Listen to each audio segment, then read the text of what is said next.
Nice. Oh no, that was rude.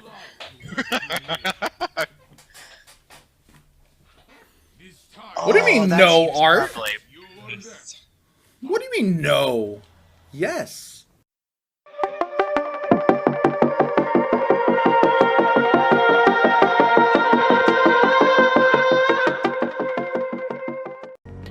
Hey there, friends and enemies, Joe here again, and today I want to talk about my Titan build that I've been using to go flawless this season in Destiny 2. That's absolutely insane in PvP right now, and I think a lot of people are sleeping on it. It's a throwback to year 1 of D2, and it all starts with the Mida multi-tool. This thing is actually really nice. I don't use it to get a ton of kills, but I use it to reposition a lot, control the enemy with where they are on the radar using the Mida radar perk, and using the multi-tool, it boosts my movement speed. So I'm able to really fly around the map with the Callus mini tool. I have threat detector, I have the storm on this, and it works out fantastically. I'm also able to use it to propel myself as I'm using my Peregrine Greaves with the Sunbreaker and Hammer Strike.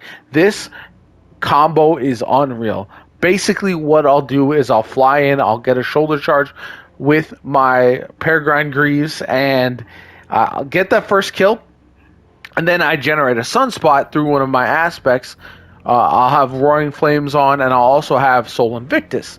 So not only will I get the kill, I will generate a sunspot, so my abilities regenerate faster, meaning I have my shoulder charge every single round of trials. It's absolutely insane. And I'll also increase my ability damage so then I can use a grenade if I want to.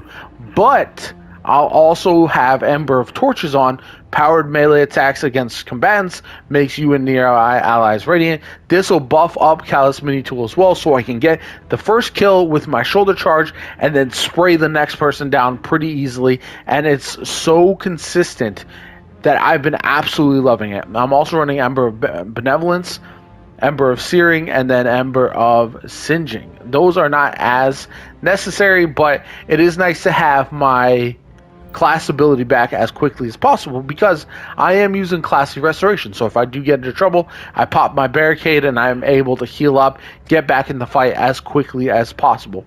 This synergy was tremendous. Now, like I said, I don't use the Mida to get a lot of kills against all of the teams. So like when I was going flawless, most of my kills were with either the SMG or shoulder charge. And the reason being, the Mida hits really well, but what ends up happening is as I'm pinging enemies, they tend to rotate into my teammates, or I'm able to rotate around where they're using their own ranged weapon.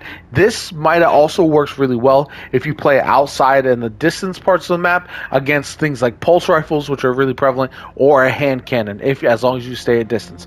But against snipers, it's easy to get caught in a battle where you're tapping them and it doesn't really flinch them a whole lot and they're able to one-shot you. So what you want to do with this combo is try to flank a lot.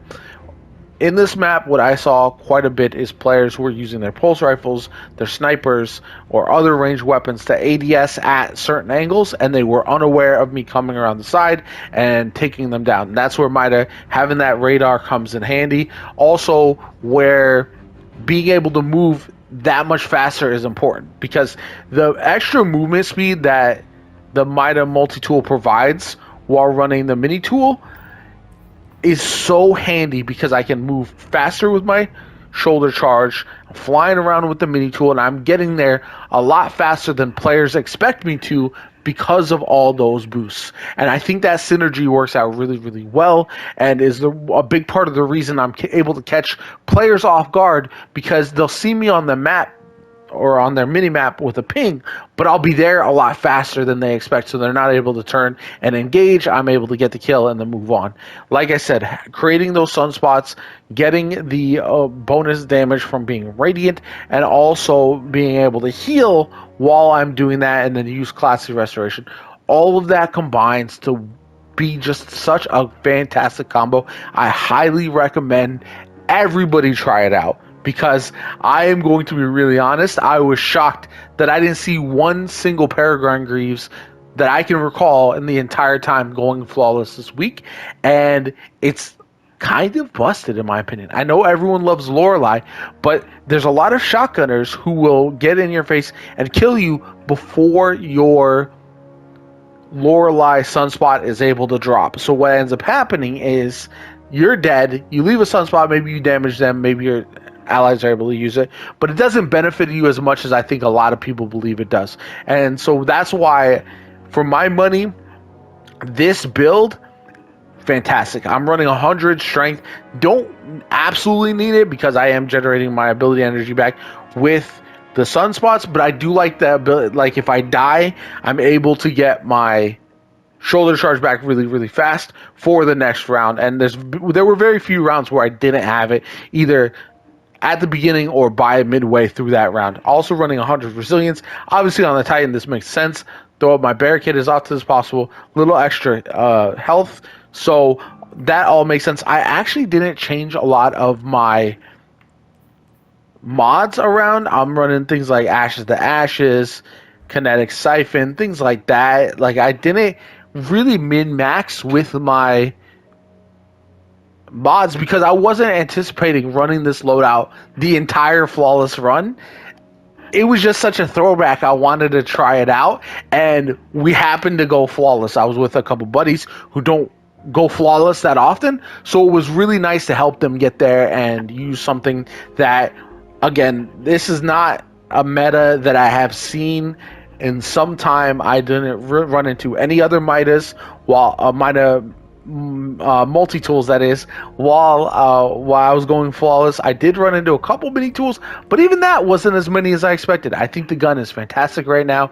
I've been running Terriba. Terriba also really slaps right now, but all of the reasons that the build synergizes together is why I'm running it the way that I am, and I hope you enjoyed the video. If you did, hit that like button. Make sure you're subscribed to the channel. Helps me out tremendously. Shows you want to see more content like this from me going forward. You love Destiny 2 content. So do I, and I love making different builds that kind of make you think about what is possible in Destiny 2 and what is usable outside of the normal meta.